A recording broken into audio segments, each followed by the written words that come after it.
Oke deh.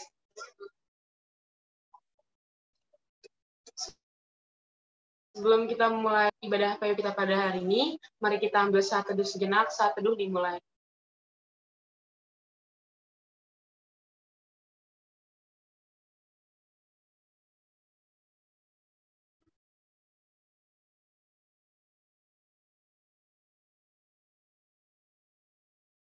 Mari kita bersatu dalam doa.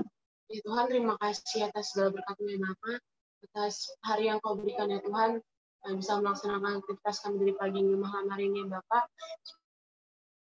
Semua berkat kemurahan-Mu ya Tuhan.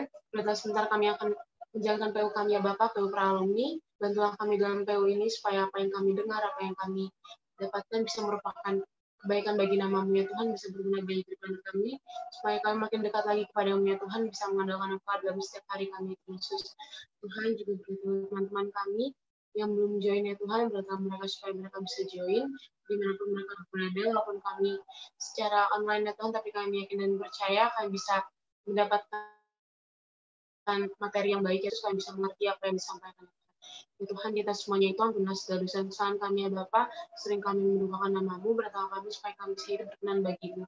Nah, doa kami yang kami serahkan dalam anak-Mu Tuhan Yesus Kristus, kami telah berdoa mengucap syukur. Haleluya, amin. Oh iya, aku minta kepada teman-teman semua bisa on cam ya.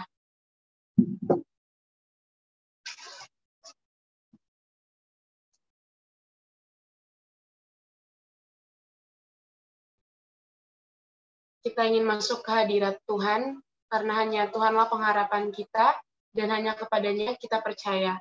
Mari kita menyembah Tuhan, kita nyanyikan lagu Mulutku Penuh dengan Pujian.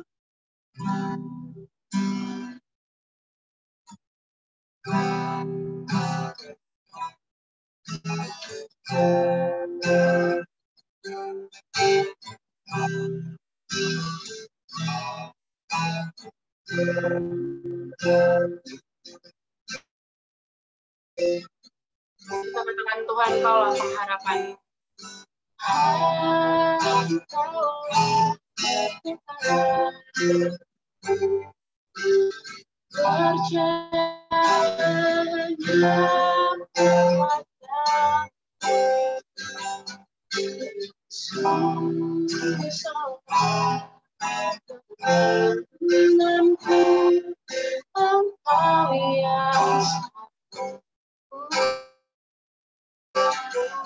Kita katakan sekali lagi, Tuhan Kaulah pengharapan.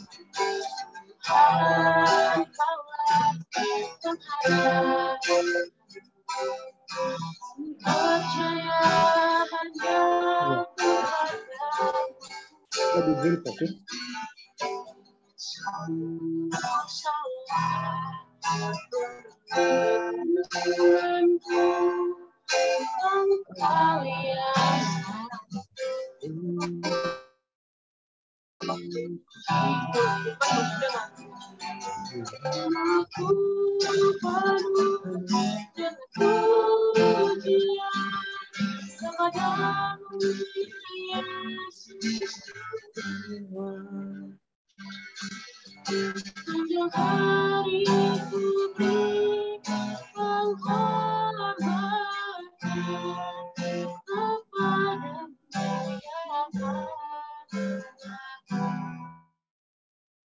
Kita angkat pujian dari awal, kita katakan Tuhan Kaulah pengharapan.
Kita akan merenungi setiap dosa yang telah kita lakukan.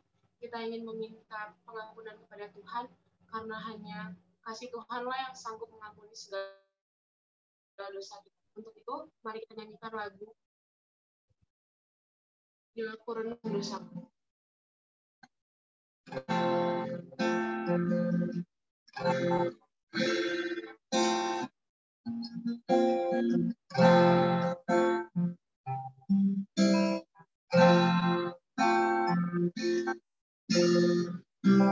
Bila ku renung dosaku.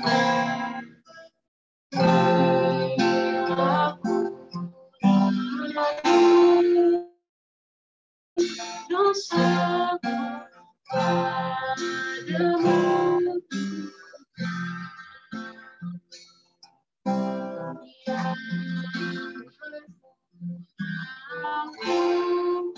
aku dihadapkan kasih sayang, kasih sayangmu.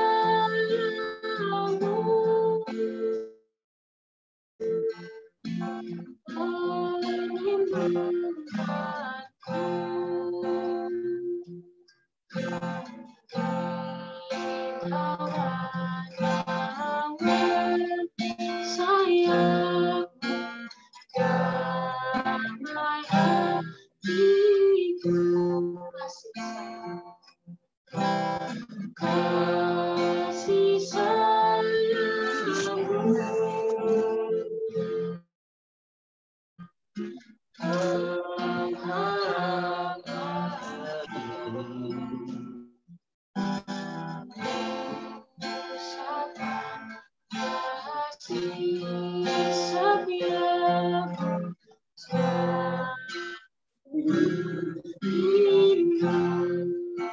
kedengeran tak?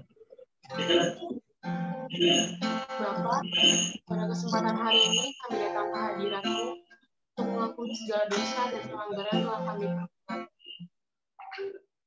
baik dalam pikiran, perkataan, maupun perbuatan. Seribu dosa dan pelanggaran yang dilakukan sama kami, bahkan di hadapan. Kami tahu ya Bapak, Engkau adalah Allah yang Maha Tahu. Bagaimanapun kami berusaha untuk menutupi segala dosa kami, tidak ada yang akan tersembunyi bagimu. Engkau adalah Allah yang mengasihi kami, namun kami kerap kali tidak mengasihimu, bahkan lari dari hadirat-Mu. Oleh sebab itu ya Bapa, kiranya Engkau sudi mengampuni segala dosa dan pelanggaran kami yang telah kami perbuat. Kami sadar jika kami telah berdosa di hadapan-Mu. Kiranya Engkau mau mengasihi kami menurut kasih setia-Mu. Mari kita renungkan sejenak segala dosa yang telah kita lakukan dan telah mendukakan hati Tuhan.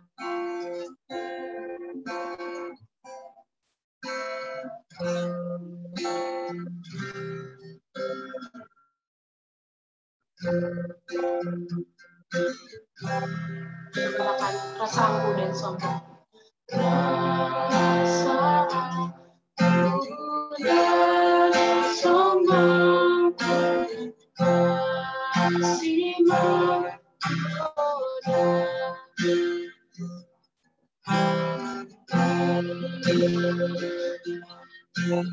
Dan mencinta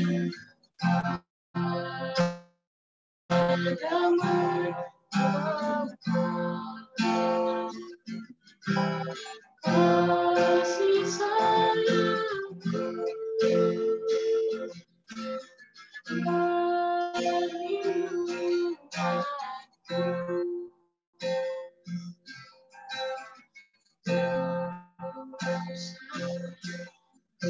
kasih setiamu selalu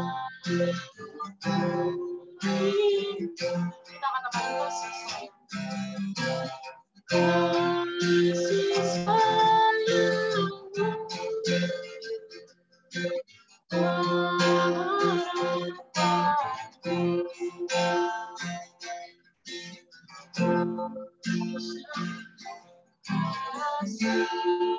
setiamu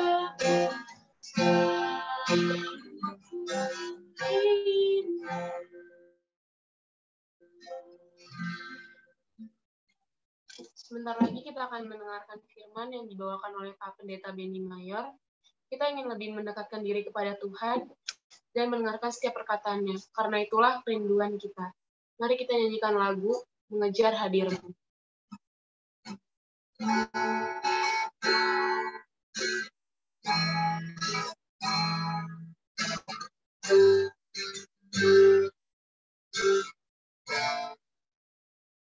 Dekat padamu itu rindu.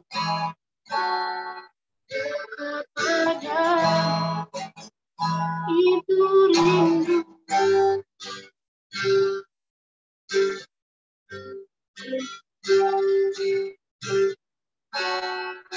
Setiap petang kau pun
Kepada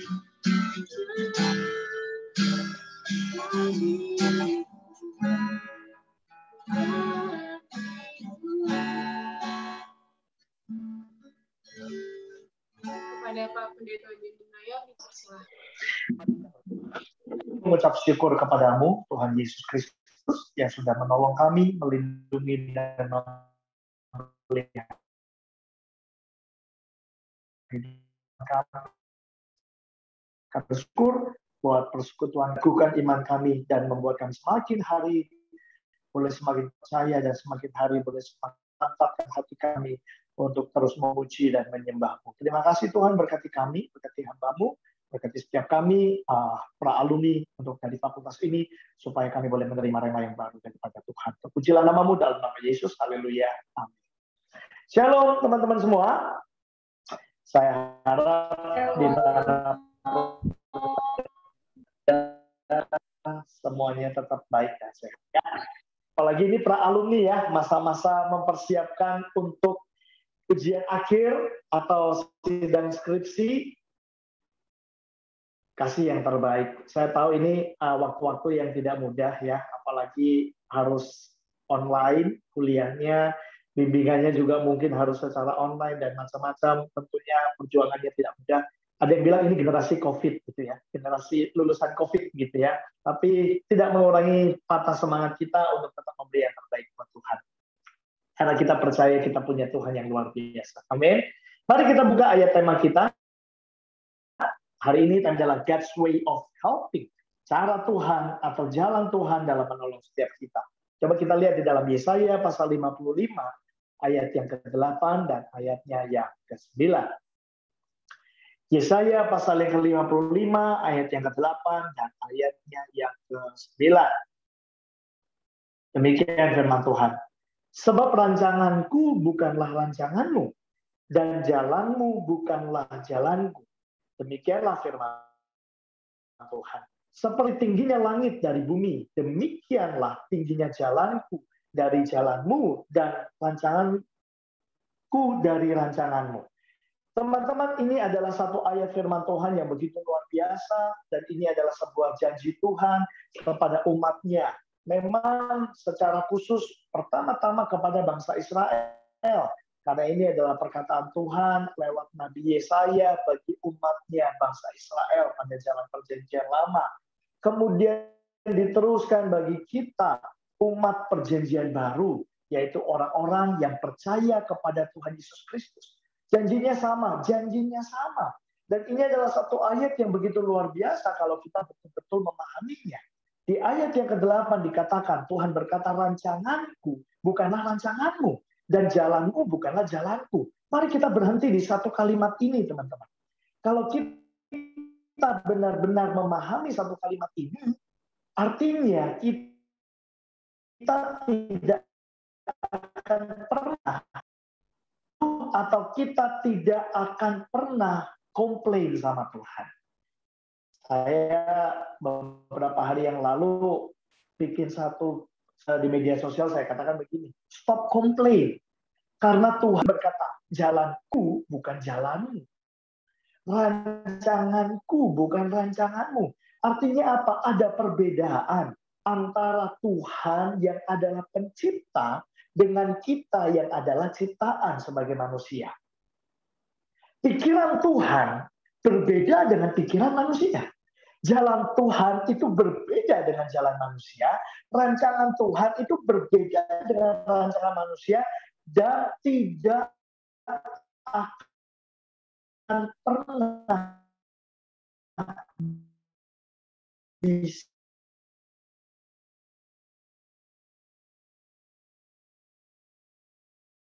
Nah, kita harus mengerti di satu statement ini. Olah komplain sama Tuhan, kita bersungut-sungut sama Tuhan, kita kecewa sama Tuhan sambil kita berkata gini, kenapa kok gini sih Tuhan?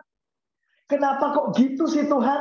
Teman-teman tahukah, teman-teman, kalau teman-teman bilang, kok begini sih Tuhan?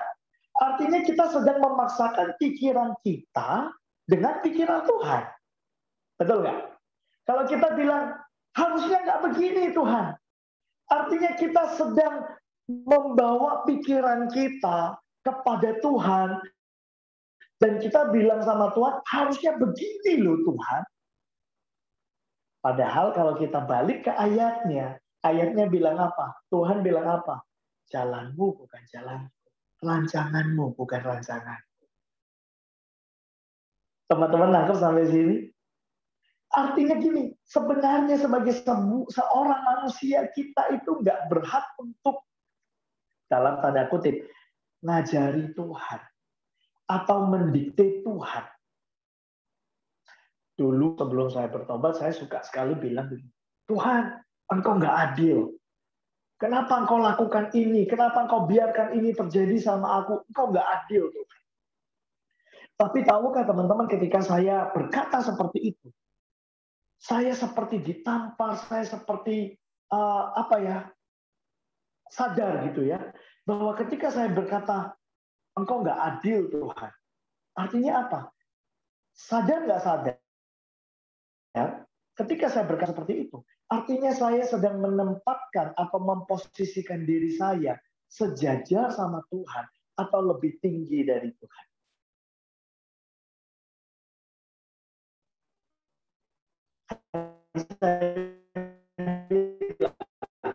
Engkau nggak adil. Tahu yang lebih adil. Tuhan, artinya kan saya tahu yang lebih adil. Harusnya begini Tuhan.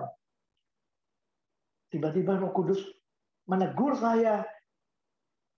Karena saya sedang memposisikan diri saya sejajar, bahkan lebih tinggi dari Tuhan. Kalau gitu saya aja jadi Tuhan. Kalau saya mau ngajarin Tuhan. Nah, di ayat ini luar biasa. Tuhan udah kasih tahu kita bahwa jalanmu bukan jalanku, rancanganmu bukan rancanganku. Tapi yang Tuhan minta kepada kita apa? Satu, Tuhan minta hati kita untuk tetap percaya bahwa jalan Tuhan adalah jalan yang terbaik, rancangan Tuhan adalah rancangan yang terbaik, cara Tuhan adalah cara yang terbaik, meskipun yang terbaik itu tidak baik bagi daging kita. Saya pernah tulis begini, toh perasaan baik dan tidak baik itu kan hanya sebatas pikiran, sebatas di perasaan. Betul ya? Aduh, harusnya nggak gini nih caranya. Kok begini sih caranya? Itu kan hanya di pikiran dan perasaan.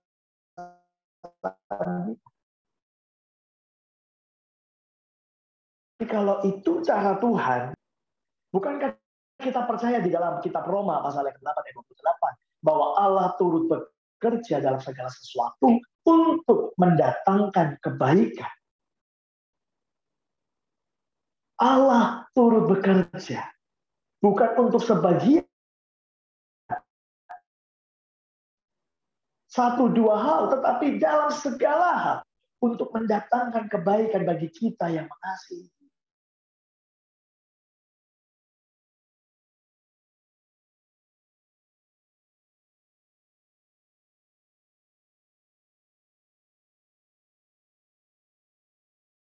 Kita bagi perasaan kita rasanya nggak enak. Nah, kelihatannya simpel teman-teman. Tetapi ini satu hal yang sangat sulit untuk kita lakukan, tetapi harus kita lakukan. Ingat, panggilan kita sebagai orang Kristen adalah panggilan untuk menjadi berbeda dari dunia ini. Banyak orang dunia suka komplain. Kenapa ini, kenapa itu, kenapa, dan kenapa. Tapi kita harus berbeda dari mereka dengan berkata, yes Tuhan, aku percaya rancanganmu. Meskipun rasanya tidak enak bagi pikiranku dan perasaanku. Tapi aku percaya jalanmu adalah yang terbaik. Bagaimana caranya kita bisa punya hati yang sedemikian? Satu, kita mulai dari stop komplain sama Tuhan. Dari keadaan kita yang mungkin tidak enak. Gampang saudara? Nggak gampang. Tapi kita harus belajar. Oh, apalagi zaman sekarang ya. Disenggol dikit langsung live Instagram, live TikTok, ngoceh-ngoceh, ngomel-ngomel, macam-macam, segala macam. Banyak cara. Tapi kalau kita mengaku sebagai anak Tuhan, mari kita belajar untuk mengurangi komplain kita sama Tuhan, mengurangi kecewa kita sama Tuhan, mengurangi bersungut-sungut sama Tuhan, mengurangi marah-marah sama Tuhan. Karena kita percaya dan kita tahu jalan Tuhan bukan jalan kita, rancangan Tuhan bukan rancangan kita. Indeed, yang kita tahu at the end, jalan Tuhan, rancangan Tuhan adalah rancangan yang terbaik. Kalau kita memahami satu kalimat ini, maka kita juga akan berhenti untuk membandingkan diri kita dengan orang lain. Contoh, ada begitu banyak orang yang suka membanding-bandingkan dirinya dengan orang lain dan berkata, Tuhan, kenapa kok dia begitu? Kenapa kok dia begini? Aku begini. Kok dia bisa enak? Aku enggak. Kenapa dia begini? Again, pertanyaan-pertanyaan itu bisa sekali muncul di pikiran kita. Tapi ingat lagi, jalan Tuhan bukan jalan. Rancangan Tuhan bukan rancangan. Teman-teman, kalau jalan kita, jalan Tuhan, rancangan Tuhan, rancangan kita jadi Tuhan dong. Kita sama-sama jadi Tuhan dong. Ingat bahwa kita adalah umat. Kita adalah ciptaannya.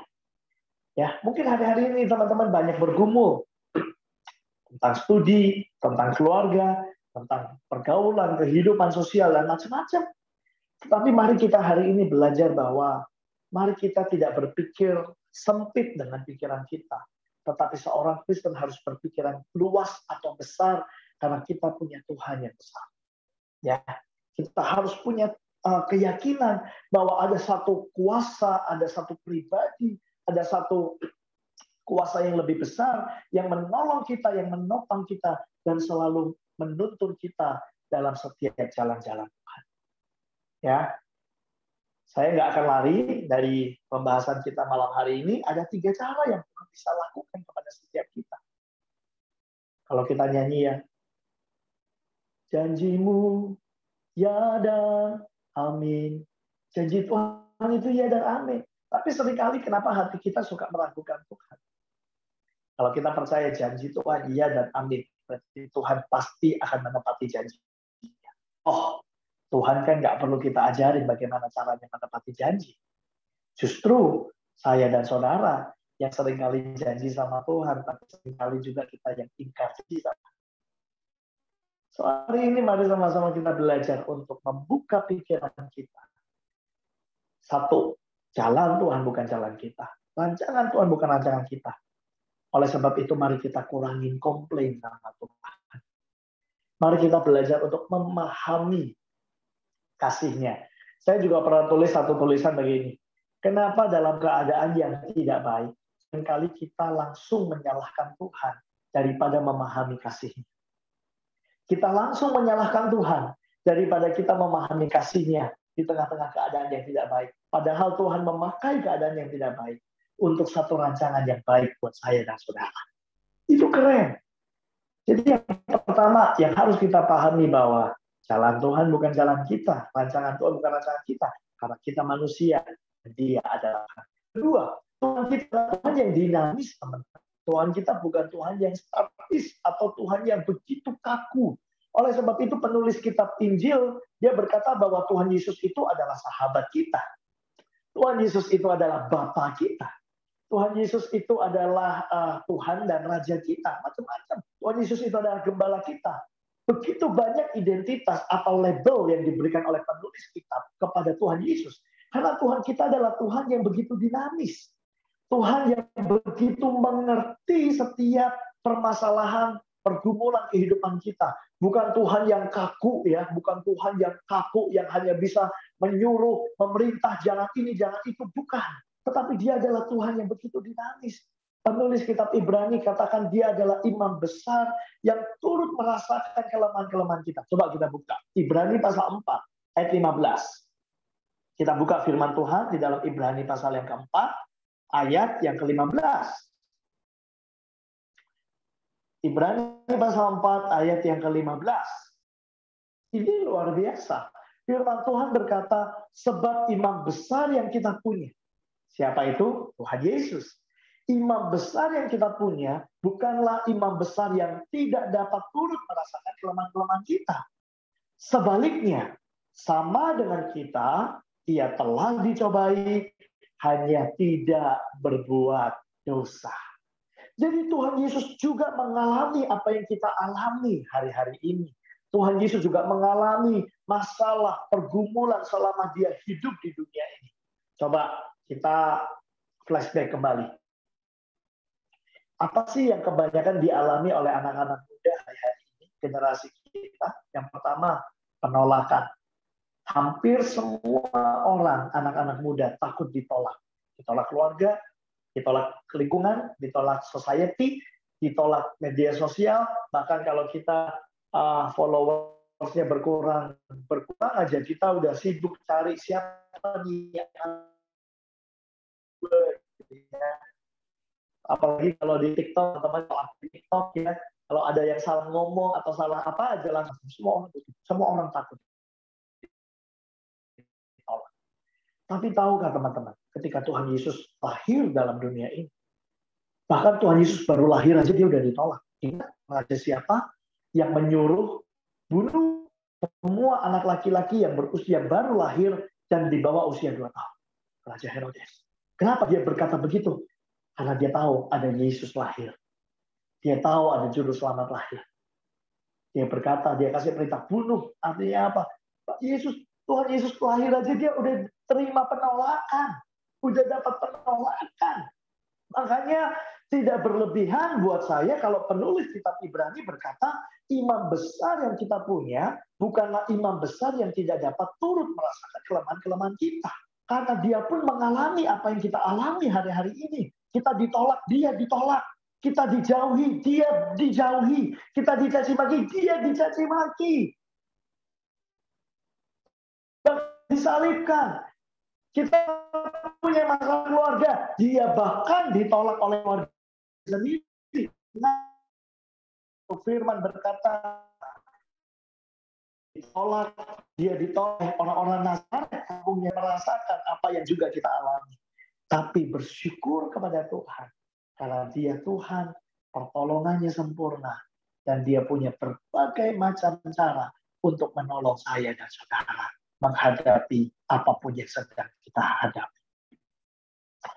Iman Kristen itu bukan iman yang mengeluarkan kita dari masalah. Bukan iman yang menjauhkan kita dari masalah, bukan. Ya, kalau teman-teman dengar ada pengkhotbah atau ada pendeta bilang ikut Yesus pasti enak, ikut Yesus nggak ada masalah, itu salah besar. Salah besar. Justru iman Kristen adalah iman yang memampukan kita untuk menghadapi masalah-masalah. Iman Kristen adalah iman yang mempersiapkan kita, memberi kita kekuatan untuk menghadapi setiap masalah-masalah. Dengan pertolongan Tuhan yang begitu luar biasa. Pertolonganmu begitu ajaib, kau telah memikat hatiku. Pertolongannya luar biasa karena kita punya Tuhan yang dinamis, bukan Tuhan yang statis. Dan kalau kita memahami bahwa Tuhan kita adalah Tuhan yang dinamis, bukan Tuhan yang statis, kita sekali lagi tidak perlu membandingkan diri kita dengan orang lain. Teman-teman tahu nggak bahwa seringkali keadaan kita semakin buruk karena kita lebih suka membandingkan diri kita sama orang lain. Itu keadaan kita semakin buruk loh. Cara Tuhan menolong si A akan berbeda dengan cara Tuhan menolong saya. Cara Tuhan menolong saya akan berbeda dengan cara Tuhan menolong kamu.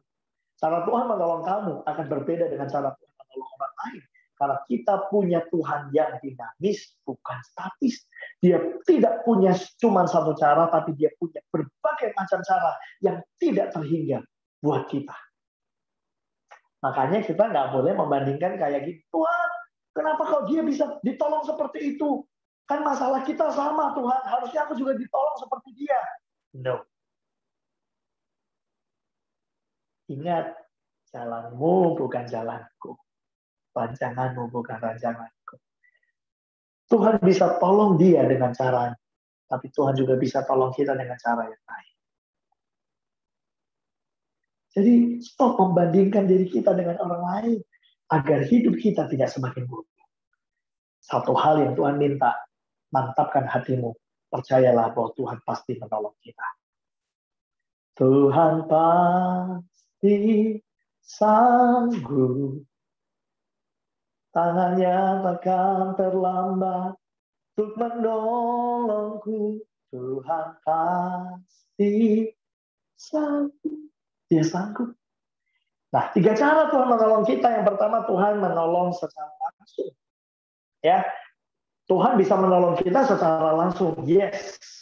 Dan ini yang semua orang suka. Ini yang semua orang suka. Bahkan kita semua suka. Contoh, Tuhan, aku lagi bokeh ini. Tiba-tiba turun ya. Uang dari langit atau dikasih siapa. Tuhan bisa menolong kita secara langsung. Dan itu yang seringkali kita katakan dengan mujizat. Semua orang suka mujizat. Ya, pertolongan Tuhan yang secara langsung itu seringkali kita sebut dengan mujizat. Wih, gila, gue dapat mujizat. Kenapa? Iya, kemarin gue hampir kecelakaan. Tapi Tuhan, aduh, gue gak bisa jelasin deh. Pokoknya tiba-tiba langsung Tuhan tolong. Mujizat terjadi. Tuhan menolong secara langsung. Wah, semua orang suka. Kemarin gue sakit banget. Tapi ketika gue berdoa, gue langsung sembuh. Gila, aku dapat mujizat. Langsung dapat mujizat. Semua orang suka. Apakah salah? Tidak salah. Tuhan bisa menolong kita secara langsung dengan berikan mujizatnya. Ya, kalau teman-teman baca sepanjang kisah Alkitab Perjanjian Lama dan Perjanjian Baru, Tuhan begitu banyak melakukan mujizat demi mujizat. Karena kalau kita pikir pakai logika kita, mana masuk akal sih Laut Merah berbelah jadi dua, kemudian bangsa Israel jalan di dasar laut, itu nggak masuk logika. Tapi itulah pertolongan Tuhan secara langsung, mujizat. Perempuan yang tertulis di dalam Markus pasal yang kelima, pendarahan 12 tahun. Dikatakan aku udah kemana-mana, berobat kemana-mana, sampai aku yang tadinya kaya sampai jatuh miskin. Tapi aku juga nggak sembuh. Tapi ketika dia menjamah jubah Tuhan Yesus, seketika itu juga dia langsung sembuh. Dapat mujizat. Sembuh langsung. Ya, jadi Tuhan bisa menolong kita dengan langsung, dengan memberikan mujizat. Sangat bisa. Semua kita mau mujizat. Bahkan kalau kita punya masalah, kita minta Tuhan kalau bisa sekarang juga Tuhan. Sekarang juga. Gitu ya. Kalau bisa sekarang juga Tuhan. Tolong aku. Bantu aku. Keluarkan aku dari masalah. Kadang-kadang kita kan doanya ngotot sama Tuhan. Sekarang juga. Wah. Berdoa itu memohon. Bukan menuntut, apalagi memaksa. Kalau Tuhan mau menolong kita secara langsung dengan memberikan mujizatnya, kita bersyukur. Tapi kalau toh kita belum menerima pertolongan Tuhan secara langsung, seharusnya kita juga bersyukur. Itulah iman. Saya suka mujizat. Saya tidak anti mujizat. Bahkan Tuhan juga bisa memakai kita semua melakukan mujizat. Tapi saya pengen bagi satu hal bagi teman-teman. Begini, mujizat itu bukan tanda yang mutlak bagi seorang murid Kristus. Maksudnya apa, Bang?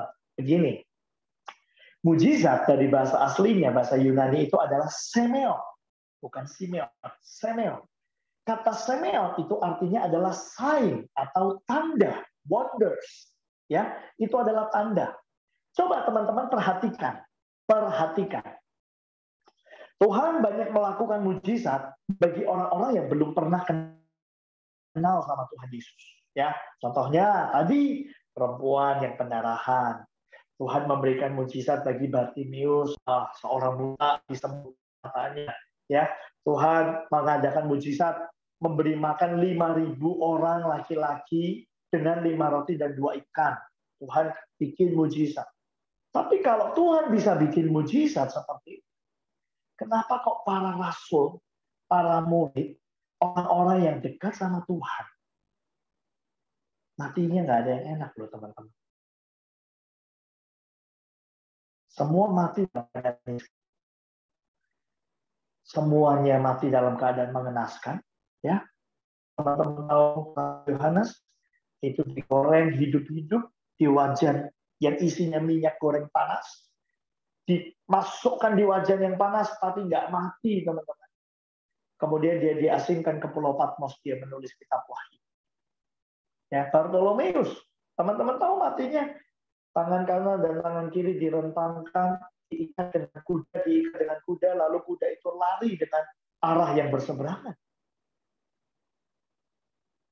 Kenapa Tuhan tidak melakukan mujizat kepada para muridnya? Begini, mujizat itu adalah tanda bagi orang-orang yang belum mengenal Tuhan Yesus Kristus. Tetapi bagi seorang murid Kristus, mujizat itu bukan lagi hal yang mutlak. Artinya begini, orang bisa kenal Tuhan Yesus karena mujizat. Betul ya? Kamu mau nggak saya doakan? Kalau kamu sembuh, kamu ikut. Oke, ya kan orang banyak begitu. Saya sakit, doa. Kalau saya sembuh, saya mau ikut jadi orang Kristen. Ya kan? Kalau nama Yesus sembuh. Itu bagi orang-orang yang belum kenal Tuhan. Tapi bagi seorang murid Kristus, mujizat itu bukan lagi hal yang paling penting. Sekali lagi, bukan mujizat tidak penting, tetapi bukan hal yang paling penting. Artinya begini, bagi seorang murid Kristus, ada mujizat, kita tetap percaya kepadanya. Itu iman. Coba teman-teman lihat, ada banyak orang Kristen yang akhirnya meninggalkan Tuhan, jadi mualaf, meninggalkan gereja, meninggalkan pelayanan. Kenapa? Karena begini, kenapa kok kamu pindah agama? Iya, Tuhan udah nggak pernah kasih saya mujizat. Tuhan udah nggak pernah tolong saya. Perhatikan. Banyak nggak orang begitu? Banyak. Kenapa kok kamu pindah agama? Ya, karena Tuhan udah nggak karena Tuhan udah nggak kasih saya mujizat. Karena rasanya Tuhan udah nggak tolong saya. Lihat, artinya iman orang itu hanya bersandar pada mujizat. Kalau ada mujizat, aku mau percaya Tuhan Yesus. Tapi kalau nggak ada mujizat, sorry, aku nggak mau percaya lagi sama Tuhan. Sorry, itu bukan murid Kristus. Itu bukan murid Kristus. Itu fansnya Tuhan Yesus. Bukan murid. Tapi bagi seorang murid yang hidup atau mati untuk Tuhan, ada mujizat atau tidak ada mujizat, saya akan tetap percaya Yesus. Itu yang diberikan contoh kepada kita oleh Rasul Paulus. Dia berkata, jika aku hidup untuk Tuhan. Jika aku mati untuk Tuhan. Karena bagi hidup adalah Kristus dan mati adalah keuntungan. Itu murid. Tahu nggak? Rasul Paulus dipenjara karena apa? Karena Injil. Karena dia memberitakan firman Tuhan, dia harus dipenjara. Tapi bagi Paulus, mujizat itu bukan lagi hal yang utama. Karena dia adalah seorang rasul, adalah seorang murid. Semoga teman-teman nangkep. Artinya begini, kalau kita mengaku saya murid Kristus, Tuhan itu bisa tolong kita dengan memberikan kita mujizat. Tapi kalau toh kita juga tidak melihat mujizat, kita harus tetap percaya dan beriman kepada Tuhan Yesus. Itu murid. Yang kedua, Tuhan itu bisa menolong kita dengan cara yang bertahap atau step by step. Ya, yang pertama, Tuhan memberikan kita mujizat secara langsung. Tuhan memberi kita pertolongan secara langsung yang seringkali kita sebut dengan kata mujizat. Yang kedua, Tuhan menolong kita dengan cara bertahap. Kenapa? Karena Tuhan ingin membentuk kita. Teman-teman ingat, kita percaya Tuhan Yesus itu bukan semata-mata kita mau mujizatnya doang kan? Tapi karena kita mau serupa dan segambar dengan Tuhan Yesus Kristus. Tuhan akan menolong kita dengan cara bertahap.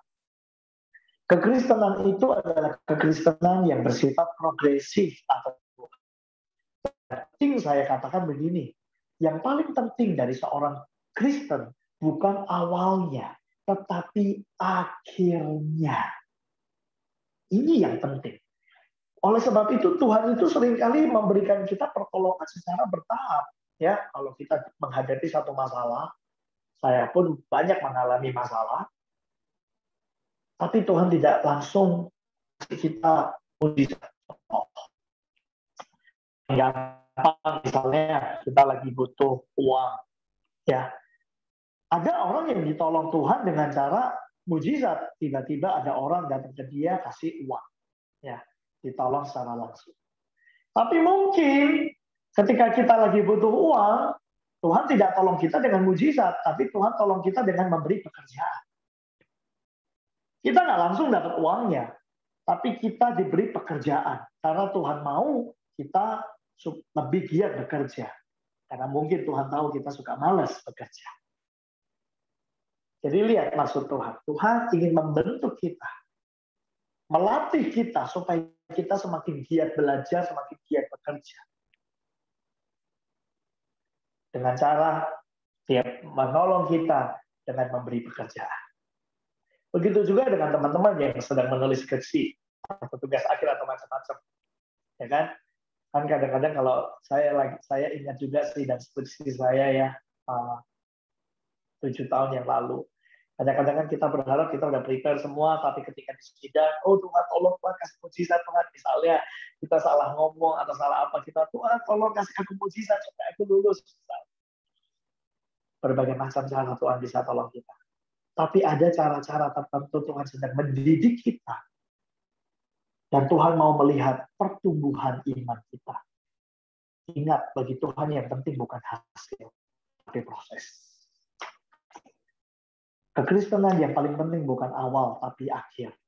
Teman, hari ini berapa banyak teman-teman kita yang mungkin mundur dari Tuhan. Wah, dulu berapi-api banget melayani komunitas kita.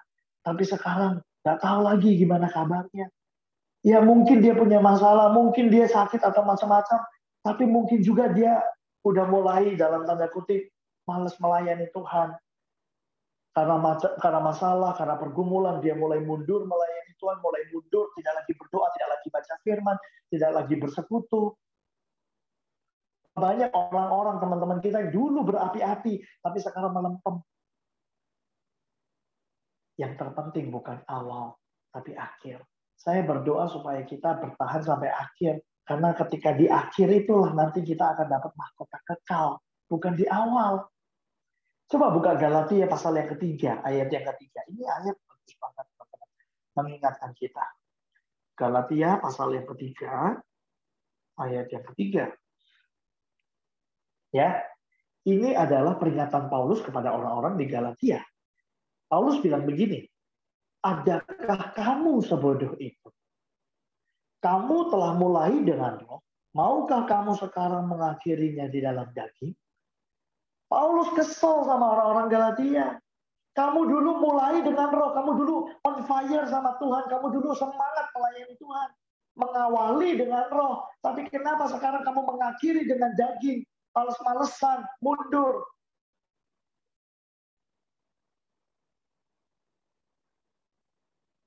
Hanya orang-orang yang setia sampai akhir,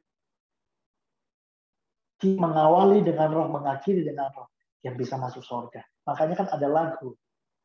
Sampai akhir, ku menutup mata, ku tetap setia, menanti janjimu. Sampai ku dapatkan mahkota kehidupanku, ku tetap setia, ku melayanimu sampai akhir. Tuhan bisa menolong kita dengan cara yang bertahap, karena Tuhan ingin melihat pertumbuhan iman kita. Tuhan ingin lihat pertumbuhan rohani kita. Karena Tuhan kita itu bukan Tuhan yang instan. Tuhan tidak suka instan. Tuhan lebih suka dengan proses. Kenapa bangsa Israel keluar dari Mesir? Harusnya itu bisa cepat banget sampai Kanaan. Kalau teman-teman lihat peta, dari Mesir ke Kanaan itu tinggal garis lurus. Tapi kenapa bangsa Israel harus 40 tahun? 40 tahun. Karena Tuhan ingin melihat proses. Ya, kalau hari-hari ini kita mengalami masalah, pergumulan, apapun yang kita hadapi, ingat, ini sebuah proses, ini sebuah perjalanan. Jangan menyerah, tapi tunjukkanlah pertumbuhan iman, progres iman, setia sampai akhir. Percayalah bahwa di setiap musim, pasti Tuhan tolong. Ya. Musim hidup kita selalu berbeda. Tapi ingat, di setiap musim, Tuhan selalu ada dan menolong kita. Musim kekeringan, Tuhan ada. Musim panen, Tuhan ada. Musim kesusahan, Tuhan ada di situ. Musim kejayaan, Tuhan juga ada di situ. Di setiap musim, Tuhan ada. Dan caranya luar biasa. Yang terpenting, tunjukkan pertumbuhan iman dan setia sampai akhir. Yang terakhir, cara Tuhan adalah Tuhan menolong tanpa memberi pertolongan. Ini related sama dengan yang pertama. Related. Saya mulai dengan pertanyaan. Teman-teman, kalau kamu sedang ada dalam masalah, pergumulan, dan Tuhan tidak menolong kamu, tidak memberi kamu mujizat, apakah kamu masih tetap percaya kepada Yesus? Bahwa Dia adalah Tuhan. Wah, pasti Kak, saya tidak akan meninggalkan Tuhan Yesus. Itu juga yang dikatakan oleh Rasul Petrus. Ya, Rasul Petrus bilang apa? Tuhan, aku tidak akan meninggalkan Engkau. Tidak ada satupun orang yang boleh menjamak Engkau, Tuhan. Petrus, yakin aku akan tetap setia sama Engkau. Aku nggak akan tinggalkan Engkau. Tapi ketika Yesus ditangkap, Yesus diadili, Yesus sedang dicambuk oleh tentara Roma. Apa yang Petrus lakukan? Bersembunyi di belakang. Dan ketika ada orang lain lewat berkata, "Woi, itu kan Petrus, itu murid Yesus." Apa yang Petrus katakan? Tidak, bukan. Aku tidak kenal dia. Dan Tuhan Yesus tahu bahwa Petrus akan menyangkali dia 3 kali sebelum ayat berkumpul. Hari ini mungkin dalam keadaan yang baik, kita berkata, aku nggak mungkinlah beda agama. Aku setia kok melayani Tuhan. Aku percaya sama Tuhan Yesus. Aku yakin Dia adalah Tuhan. Nggak mungkinlah aku pindah agama. Tapi kakak mau tanya, seandainya kita punya masalah dan Tuhan tidak menolong kita, apakah kita tetap akan percaya kepada Dia yang mati di atas kayu salib, bangkit untuk menyediakan surga bagi kita? Bertanyalah pada hatimu. Karena yang ketiga adalah seringkali Tuhan menolong kita dengan tidak memberikan pertolongan. Ingat, iman Kristen adalah iman yang memampukan kita menghadapi masalah. Bukan iman yang mengeluarkan kita dari masalah. Jadi kalau kita, sorry ya, saya harap ini tidak terjadi. Kalau one day kita pindah agama atau kita meninggalkan Tuhan Yesus hanya karena masalah kita tidak ditolong sama Tuhan. Artinya itu tadi, iman kita hanya sebatas mujizat. Kita mengasihi Tuhan karena mujizat doang, bukan karena pribadinya Tuhan. Kalau seandainya Tuhan menolong kita dengan cara tidak memberi pertolongan, siapkah kamu? Dan masihkah kita percaya kepada Tuhan Yesus Kristus?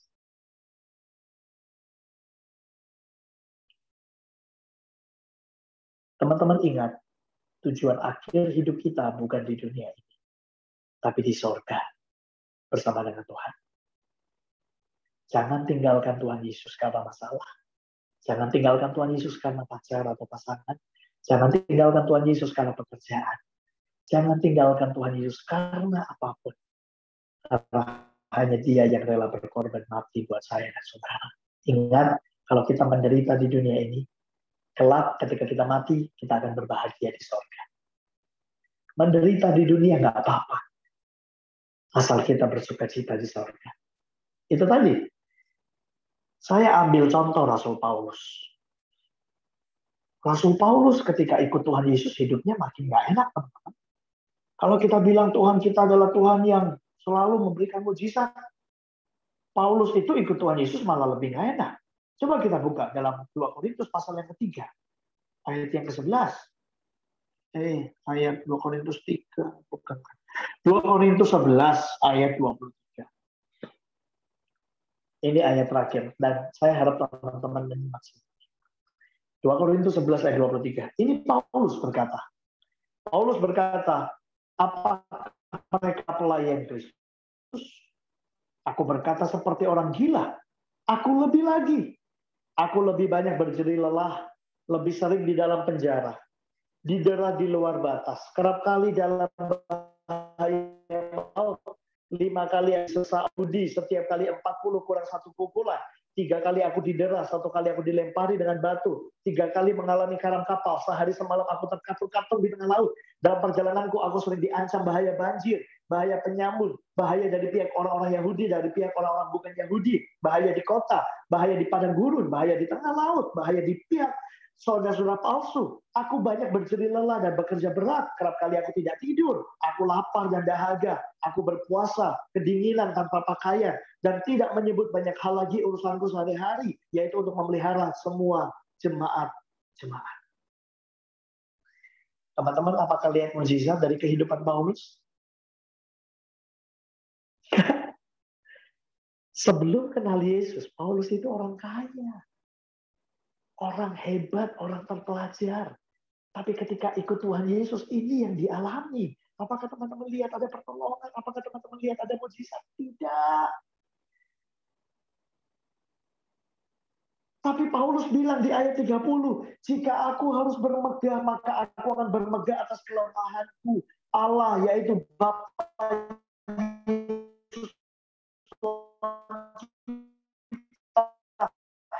yang terpuji lama-lamanya. Sekarang kuanggap sampah. Karena bagiku pengenalan akan Kristus itu jauh lebih mulia. Yesus itu lebih mulia. Yesus itu lebih berharga dari apapun juga. Lihat apa yang dialami oleh Paulus. Tuhan menolong Paulus dengan cara tidak memberi pertolongan. Supaya apa? Supaya Paulus tetap memberitakan Injil ke daerah Asia Kecil. Untung Paulus punya iman yang teguh, karena bagi dia mukjizat bukan segalanya. Yang terpenting bagi Paulus iman. Sampai kapanpun aku tidak akan pernah tinggalkan Yesus. Susah, menderita, dianiaya, aku tetap beriman kepada Yesus. Tuhan menolong dengan cara tidak menolong. Bagi peserta yang ingin menanggapi pertanyaan, dapat menuliskan hashtag menanggapi atau menambahkan dalam kolom. Apakah di tengah kehidupan Paulus Tuhan tidak bekerja? No, Tuhan selalu bekerja. Ayat terakhir, Yohanes pasal yang ke-14 ayat 16. Yohanes 14 ayat 16. Ini janji bagi saya dan saudara, umat perjanjian baru. Jadi saudara jangan takut dalam kehidupan ini, ya. Masalah, pergumulan apapun kita hadapi. Saya pun mengalami banyak masalah, mengalami pergumulan. Tapi yang terpenting Tuhan mau lihat proses dan pertumbuhan iman kita. Firman Tuhan berkata, aku akan minta kepada Bapa. Ini Yesus yang minta. Yesus akan minta kepada Bapa. Dan ia akan memberikan kepadamu seorang penolong yang lain supaya ia menyertai kamu selama-lamanya. Ya, kira-kira 3 minggu yang lalu kita memperingati hari raya Pentakosta, turunnya Roh Kudus. Roh Kudus itu adalah penolong yang lain yang diminta oleh Yesus kepada Bapa. Sebelum Yesus naik, aku akan minta kepada mengirimkan penolong yang lain. Dan Roh Kudus sudah dicurahkan. Roh Kudus yang adalah penolong itu sudah dicurahkan bagi saya dan kamu. Ingat, apakah Roh Kudus hanya menyertai kita sekarang, besok? No. Menyertai kamu selama-lamanya. Kalau kita punya penolong yang menyertai kita selama-lamanya, apa yang harus kita takuti? Apa yang harus kita khawatirkan? Jangankan Roh Kudus lah. Kita punya backingan orang polisi atau tentara aja, kita senang kok. Kita ditilang, Pak, saya keluarga anggota. Pak, saya punya saudara polisi. Saya punya saudara tentara. Kenapa? Karena kita merasa kita punya penolong. Kita punya backingan. Padahal tuh saudara nggak bisa menolong kita selama-lamanya kan? Tapi Roh Kudus menyertai kita selama-lamanya. Pertanyaannya, kalau selama-lamanya, seumur hidup kita punya penolong, apa yang kita takutkan? Apa yang harus kita khawatirkan? Apa yang harus kita gelisahkan? Apa yang harus kita cemaskan? Kalau kita butuh pertolongan, berdoalah. Maka Roh Kudus akan menolong kita dengan caranya yang ajaib. Bisa dengan mujizat secara langsung, bisa dengan bertahap, bisa juga dengan tidak ada pertolongan. Tapi Dia tetap bekerja, menyertai kita sampai selama-lamanya. Itulah iman. Dan semoga firman Tuhan malam hari ini menguatkan kita, memberi kita pemahaman yang baru. Sebagai murid Kristus, mujizat bukan lagi segala-galanya, tetapi iman kepada Kristus itu menyelamatkan kita sampai akhir. Ya, saya nggak akan tanya teman-teman jadi Kristen sampai kapan. Ya, saya pun kalau saya udah berkhotbah, saya udah jadi hamba Tuhan, tapi kalau 10 tahun lagi misalnya saya meninggalkan Kristus, ya saya nggak akan masuk surga. Karena tadi, kekristenan yang paling penting bukan awal, tetapi akhir. So, keep in faith, pegang iman kita, supaya kita tetap setia dan berkenan di hadapan Tuhan. Mari kita berdoa. Kami bersyukur buat firman Tuhan malam hari ini, yang memampukan kami, menguatkan kami, supaya kami boleh terus semakin diperlengkapi. Dan kami bersyukur malam hari ini kami semakin diteguhkan, karena hidup kami tidak sendirian, Tuhan. Ada Roh Kudus yang adalah penolong yang terus akan menolong kami, memampukan kami dengan berbagai cara-Mu yang ajaib. Tapi kami percaya Engkau turut bekerja dalam segala sesuatu untuk mendatangkan kebaikan bagi setiap kami. Berkati adik-adik yang akan mempersiapkan skripsinya, tugas akhirnya, kiranya Tuhan menolong dengan hikmat, Tuhan menolong dengan kebijaksanaan, dan mereka juga boleh memberikan yang terbaik, berikan ketekunan, kecerdasan berkali-kali lipat, supaya mereka memuliakan nama Tuhan. Terpujilah nama-Mu Tuhan, kami menyerahkan seluruh kehidupan kami ke dalam tangan Tuhan, di dalam nama-Mu yang kudus, Tuhan Yesus Kristus. Amin. Tuhan berkati semuanya.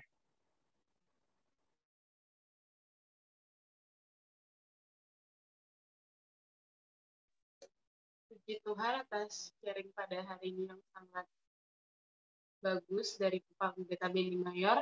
Yang bisa aku simpulkan adalah jalan Tuhan bukanlah jalan kita, rancangan Tuhan bukan rancangan kita, kehendak Tuhan bukan kehendak kita.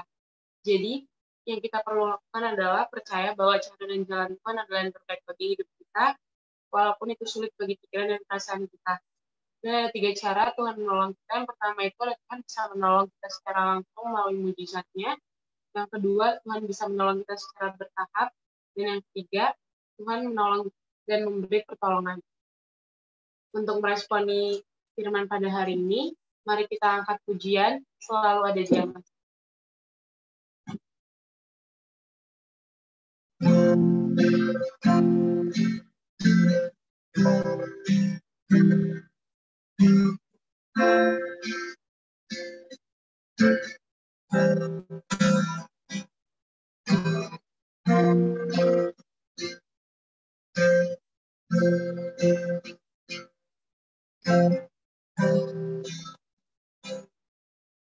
Tiga jalan pulang.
Puji dari awal.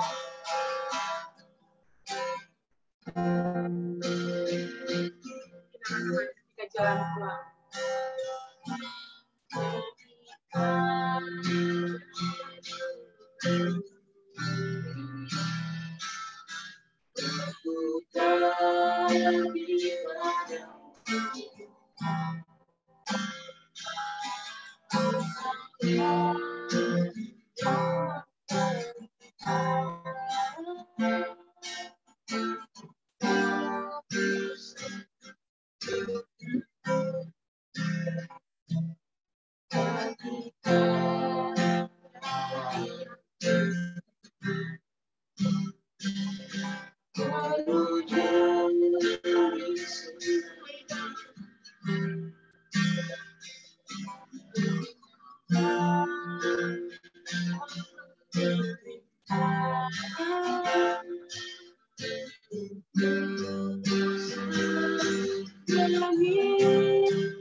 Puji Tuhan, kita sudah sampai di penghujung lalu kita pada hari ini.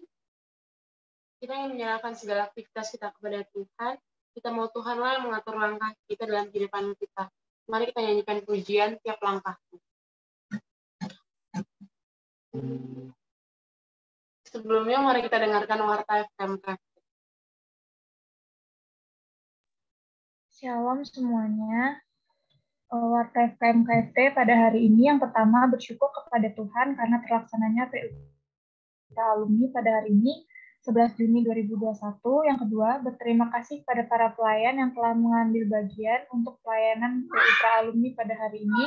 Sharing ada Pendeta Beni Mayor, WL ada Yesi Kristina dari Teknik Mesin 2018, gitar ada Arvindo Ananto dari Teknik Sipil 2018, pembawa syafaat ada Rahel dari Teknik Kimia 2018. Terima kasih atas pelayanannya, kiranya pelayanannya dapat menjadi berkat bersama. Yang ketiga, diharapkan untuk abang kakak dan teman-teman setelah PU ini dapat mengirimkan pokok doa pribadi ke akun WA FKM KFT atau kepada pengurus. Sekian Warta FKM KFT pada hari ini. Terima kasih. Shalom. Shalom kepada pembawa syafaat di pusat.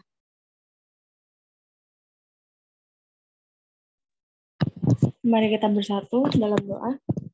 Selamat malam Bapak, selamat malam Roh Kudus. Pada malam hari ini Bapak, kami mengucap syukur atas berkat pengurapan-Mu. Pada malam hari ini kami dapat berkumpul untuk bersekutu dan beribadah PU pra alumni Tuhan. Kiranya ibadah yang telah berlangsung ini Tuhan dapat berkenan kepada-Mu saja. Terima kasih juga Tuhan untuk pelayan-pelayan ibadah yang telah berpartisipasi dalam PU ini, mulai dari WL, pemusik, dan orang yang juga menyiapkan ibadah pada malam hari ini Bapa. Kiranya semangat dan kerinduan mereka dalam berpelayanan kepada-Mu terus terjaga Bapa, biarpun keadaan saat ini masih mengharuskan kami berpelayanan secara online. Begitu pula kami juga berdoa untuk pembicara kami Tuhan. Kami berterima kasih atas pelayanan Pendeta Beni pada hari ini. Sungguh luar biasa Tuhan, firman yang telah beliau sampaikan kepada kami. Kami tahu segala yang difirmankannya semua juga berasal dari Engkau. Hikmat yang daripada-Mu Tuhan yang telah menuntun. Tuhan, kiranya firman yang telah disampaikan itu, yang kami dengar Tuhan dapat kami gumulkan dalam kehidupan kami sehari-hari. Kiranya Bapa terus berjalan bersama kami. Di sini juga Bapak, kami berdoa untuk perkuliahan kami, tugas dan tanggung jawab kami sebagai mahasiswa. Banyak pergumulan yang kami hadapi Tuhan dalam membuat laporan, membimbing kami. Mungkin di saat ini juga abang dan kakak dan teman-teman juga butuh atau sedang kesulitan, baik dengan dosen pembimbing ataupun dengan laporan-laporannya. Kiranya Bapa bersama kami dapat menyelesaikan laporan kami. Kiranya Kau terus memberikan semangat Tuhan untuk menyelesaikan tanggung jawab kami. Begitu pula untuk kakak abang dan teman-teman yang akan berangkat KP atau KKN, kiranya dimanapun tempatnya kelak, mereka dapat beradaptasi dengan baik sehingga dapat menyelesaikan KKN atau KP-nya dengan baik. Kiranya Engkau selalu menyertai mereka dan melindungi mereka.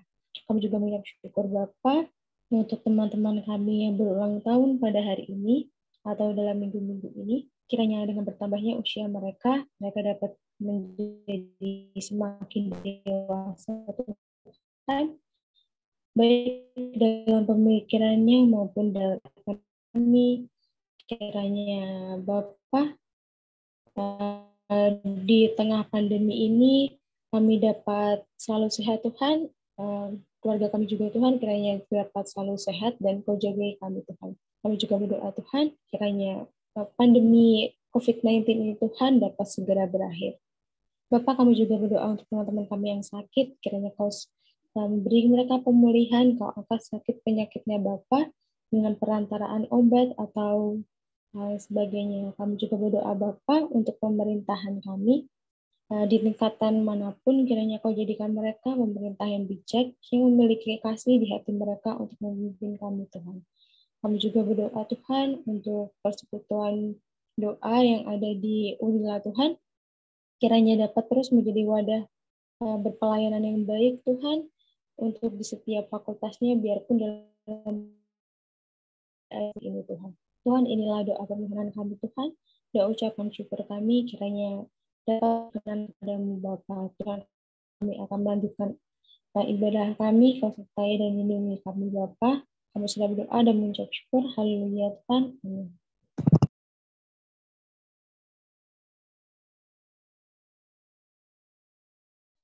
Puji Tuhan, kita telah sampai di penghujung ibadah PU kita pada hari ini. Kita akan menyerahkan seluruh aktivitas kita selanjutnya kepada Tuhan, supaya Tuhanlah yang mengatur langkah-langkah. Mari kita nyanyikan pujian tiap langkah.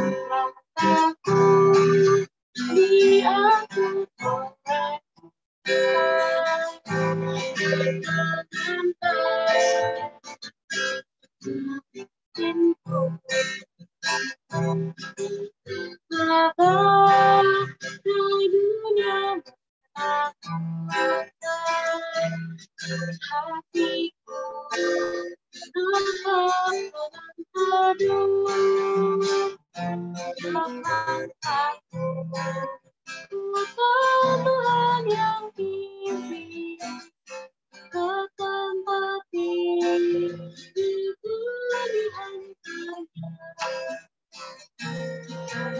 Sekali nanti aku tiba di rumah surga yang bakal. Dengar lagu ini dari awal, katakan siap melakukan fungsi atau Aku diatur oleh Tuhan dan kasih-Nya.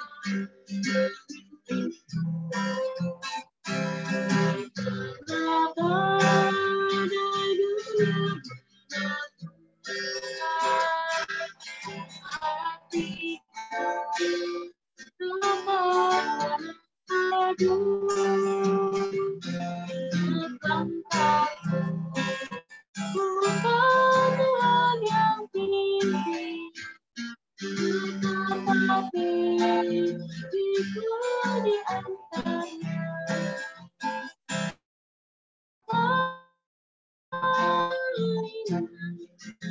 Aku tiba di Bapa surga yang bakal. Bukan Tuhan yang pimpin tempat diriku di antaranya.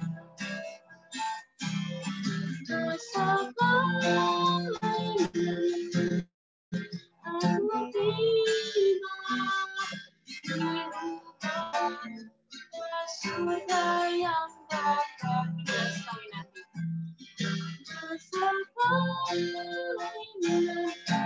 Aku tiba di rumah surga yang bakal. Di rumah Bapak pasti.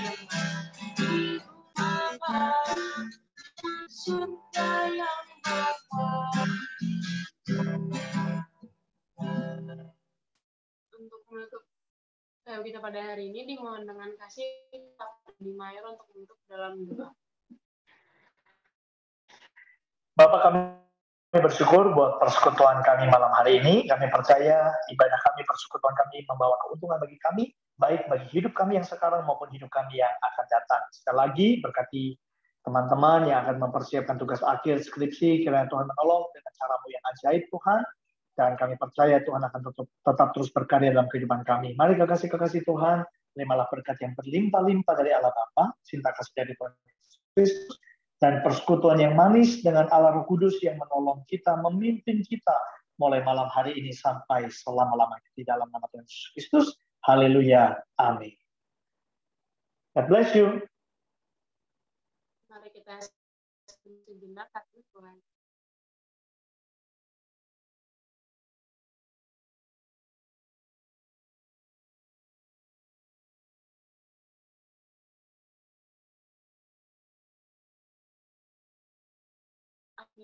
Shalom. Shalom. Shalom.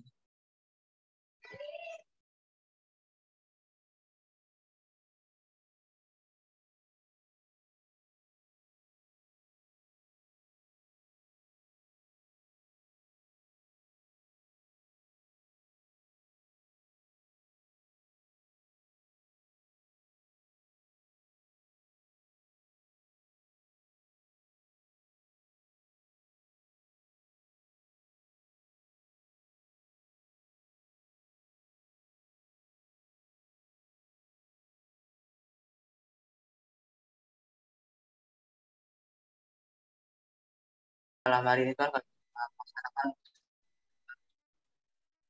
kiranya firman yang telah